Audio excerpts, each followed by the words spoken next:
بیمار دی چې بیمار دی یا ښځه بیماره شوه یا خاون بیمار شو نو پکار دا ده چې ژوند تیر کړي. دا خو نه چې روغه وه نو ستا وه، چې خاون روغ و نو ستا وه، چې اوس بیمار شو نو بس بیا تیزه خپل پلار کره.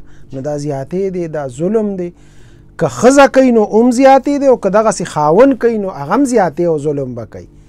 دې ته ناشیزه وایي د شریعت په اصطلاح کې، او ناشیزه دا د الله نافرمانه ده، الله به دې له سزا ورکوي. نو که هغه ښځه وي نو هغې له به خدای سزا ورکوي.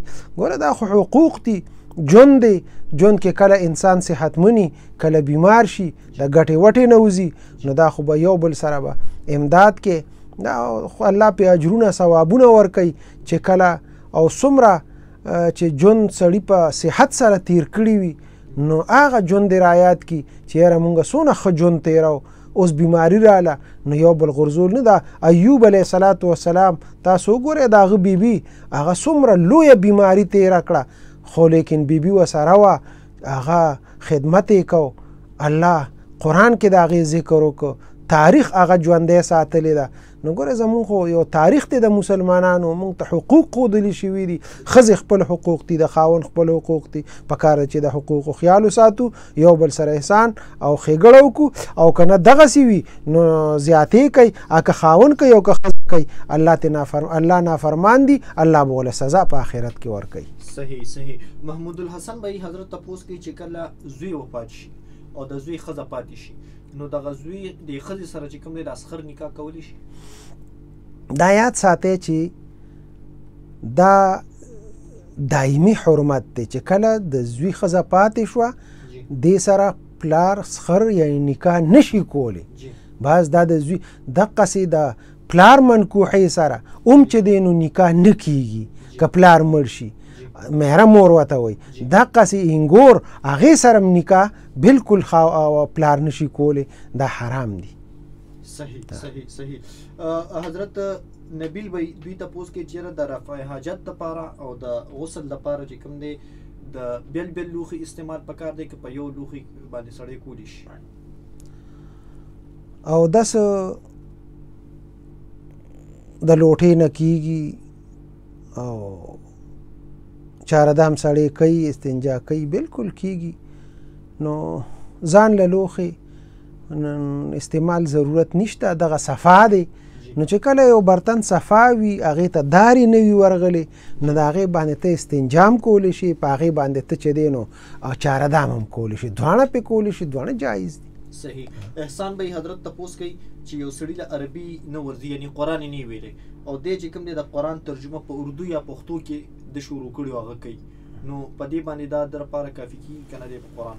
دا یاد ساتئ، دا کوشش مه کوئ چا سره چې د ګریمر علم نه وي، صرف نحوه او د ماهر استاز نه د ترجمه نه کړي، تفسیر یې نه وي کړی، هغه دې دا کوششونه نه کوي، به ځان ګناهګاروي.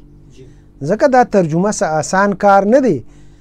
دې کې ګورئ د ماضي او د مستقبل او د حال دا معنی وي، الفاظ وي، مضاف مضاف الیه مونږ وپېژنو، مونږ موصوف او صفت وپېژنو، مونږ مبتدا او خبر وپېژنو، مونږ چې دی نو دا ګریمر وپېژنو نو هله به مونږ ترجمه صحیح کوو. ګینې بیا به د مذکر په ځای مؤنث لیکي او د مؤنث په ځای او مذکر لیکي، او دغسې به چې دی نو د ماضي معنی به په مستقبل باندې کوي، د مستقبل معنی به په ماضي باندې کوي. بیا دا ډېر لوی نازک کار دی، په دې باندې ځان مه ګناهګاروئ چې ته د نورو کتابونو ترجمې وکړې خو قرآن سره دا لوبې مه کوئ، د قرآن سره مسخرې دي او لوبې دي. صحیح. حاشر بھائی حضرت تپوس کې چې څه ټایم کې زما نکاح و نو هغه وخت کې چې په نکاح کې کم ګواهان وي نو یو ګواه چې کم دی شراب څښي نشه کوي نو زما نکاح شوې ده که نه؟ که په دغه وخت کې هغه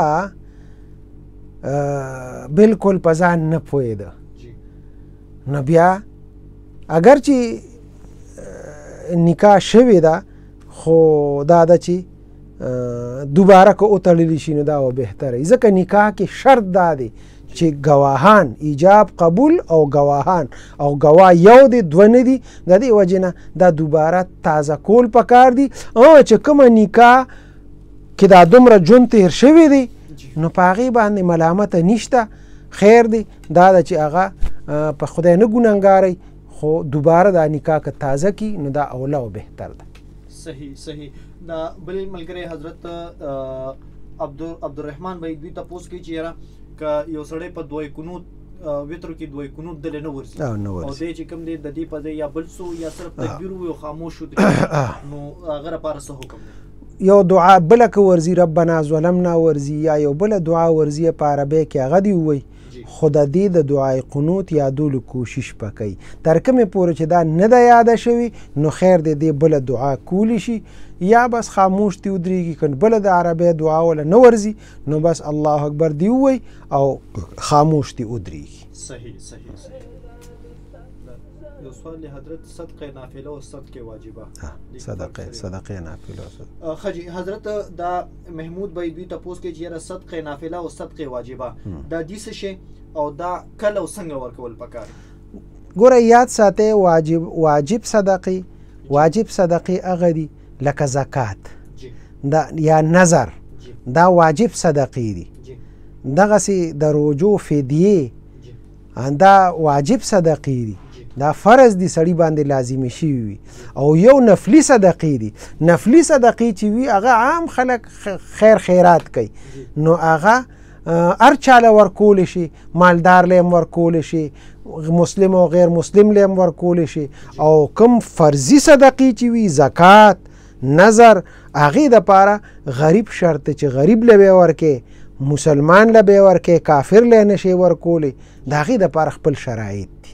صحیح بالکل قدرمنو کتونکو اوریدونکو تاسو پروګرام اوریدو صراط مستقیم د پښتونخوا ریډیو 92.2 د لارې د خپل قربا محمد صدیق